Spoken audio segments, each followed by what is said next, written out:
अध्याय 12 राक्षसी जीव का हमला। भाग 1।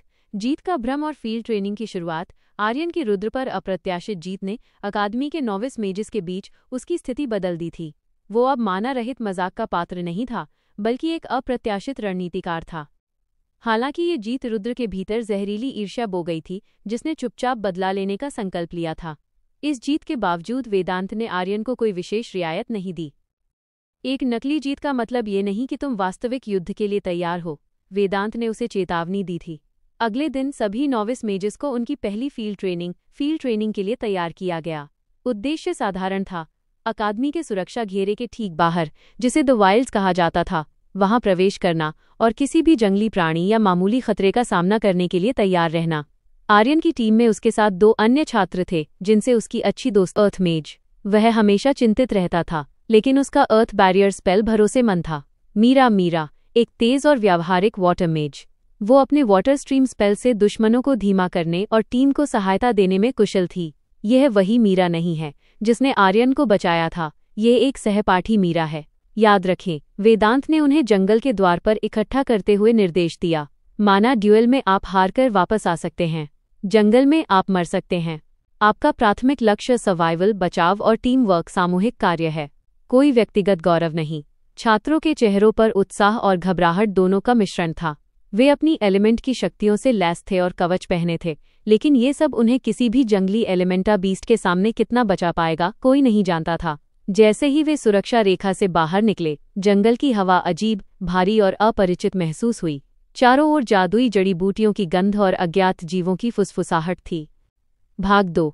जंगल में विसर्जन और पहला लक्षण। टीम जंगल में गहराई से उतर गई। आयुष ने तुरंत अपनी अर्थ माना का उपयोग करके उनके पैरों के नीचे की जमीन को मजबूत किया ताकि वे फिसले नहीं। मीरा ने हवा में वाटर सेंसर ऑर्ब्स बनाए, जो उन्हें किसी भी आसपास के माना सिग्नेचर के बारे में चेतावनी दे सकते थे। आर्यन को अपनी विंड माना का उपयोग करने का लोभ हुआ।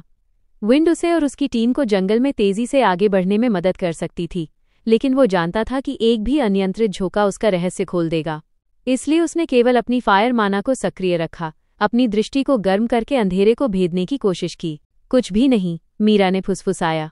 आसपास केवल छोटे हानिरहित एलिमेंट बीस्ट्स हैं, शायद ये सब डरने लायक नहीं है। आयुष ने विरोध किया। इतनी आसानी से मत बोलो। मेरे अर्थ सेंस को कुछ असामान्य कंपन महसूस हो रहा है, लेकिन ये बहुत दूर है और बहुत कमजोर है, जैसे कोई भारी चीज जमीन को घसीट रही हो। आर्यन ने अपने कोर पर ध्यान केंद्रित किया। हाँ, आयुष सही था। उसकी फायर और विंड दोनों माना ने एक अजीब बदबूदार आवृत्ति महसूस की। ये एलिमेंट की नहीं थी, ये डार्क माना की तरह महसूस हुई, अपरिचित लेकिन घिनौनी। हमें वापस लौटना चाहिए, आर्यन ने तुरंत कहा। यह सिर्फ प्रशिक्षण है, हम किसी अज्ञात खतरे में नहीं पड़ना चाहते। तभी जंगल में सामने की झाड़ियों से एक तीखी भयानक चीख आई। चीख में दर्द नहीं था, बल्कि अजीब सी खुशी थी। उनके सामने पेड़ों के बीच से एक भयानक आकृति बाहर निकली। भाग 3। गोब्लिन स्क्राउंजर और डार्क माना। ये प्राणी एक गॉब्लिन स्क्राउंजर था, लेकिन सामान्य गॉब्लिन से बहुत अलग। यह लगभग 7 फुट लंबा था। इसकी खाल हरे रंग की नहीं, बल्कि सड़ी हुई काली हरी थी। इसकी आंखें पीली और खून से लथपथ थीं, और इसके पूरे शरीर पर काले चिपचिपे पदार्थ, डार्क माना के अवशेष की परत जमी हुई थी। ये प्राणी पूरी तरह से अंधेरे से दूषित, डार्क टेंटेड था। एक ऐसा जंगली जीव जिस पर रहस्यमयी संगठन के एजेंटों ने प्रयोग किया होगा। उसके हाथ में एक गंदा कुल्हाड़ा था और वो सीधे अकादमी की ओर भाग रहा था। ये डार्क टेंटेड है, मीरा डर से चिल्लाई। डार्क टेंटेड जीव नॉविस मेजेस के स्तर से बहुत ऊपर माने जाते थे।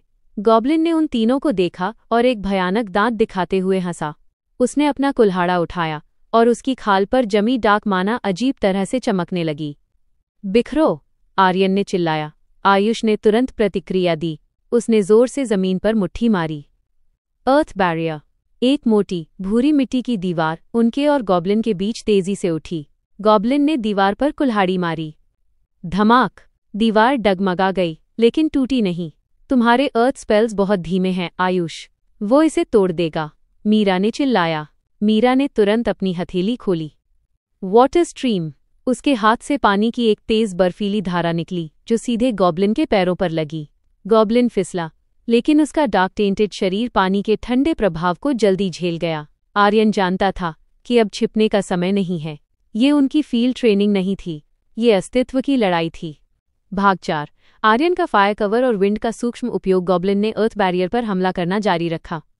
आयुष की माना तेजी से खत्म हो रही थी। मीरा, उसे धीमा करो। आयुष, बैरियर को मजबूत करो।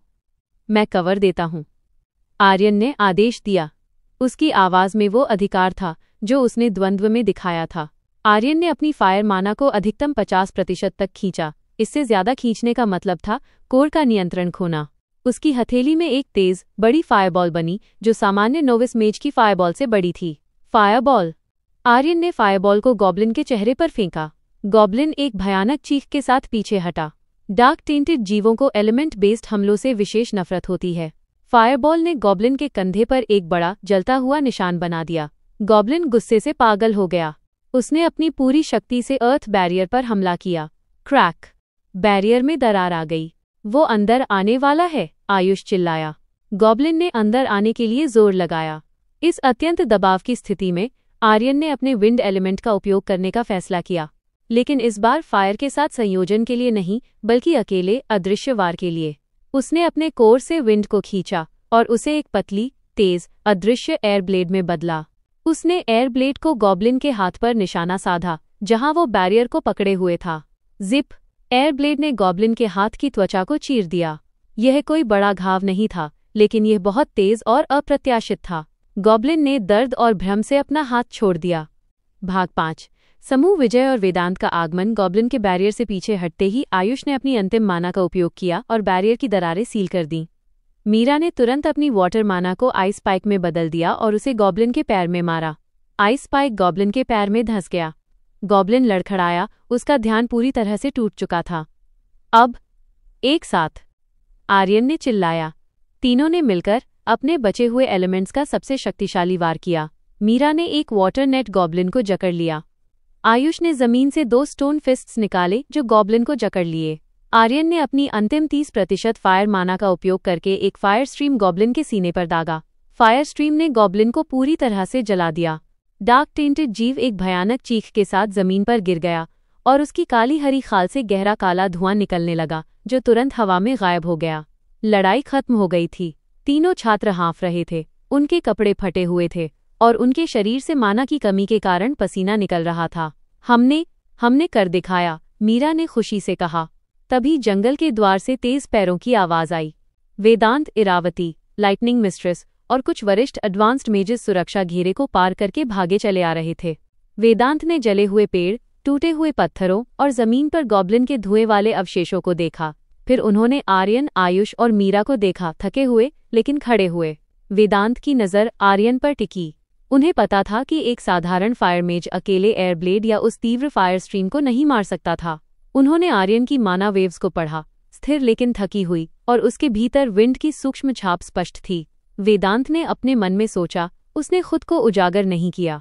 उसने विंड का उपयोग किया, लेकिन इतना सूक्ष्म कि ये केवल एक अनुभवी एलिमेंटलिस्ट को ही पता चलेगा। वो न केवल शक्तिशाली है, बल्कि चतुर भी है। वेदांत ने राहत की सांस ली। तुम सुरक्षित हो। बहुत अच्छा काम नोविसेस, तुम पास हो गए। आर्यन जानता था कि उसने न केवल फील्ड ट्रेनिंग पास की थी, बल्कि उसने अपनी विंड एलिमेंट के रहस्य को और भी गहराई से छिपाना सीख लिया था।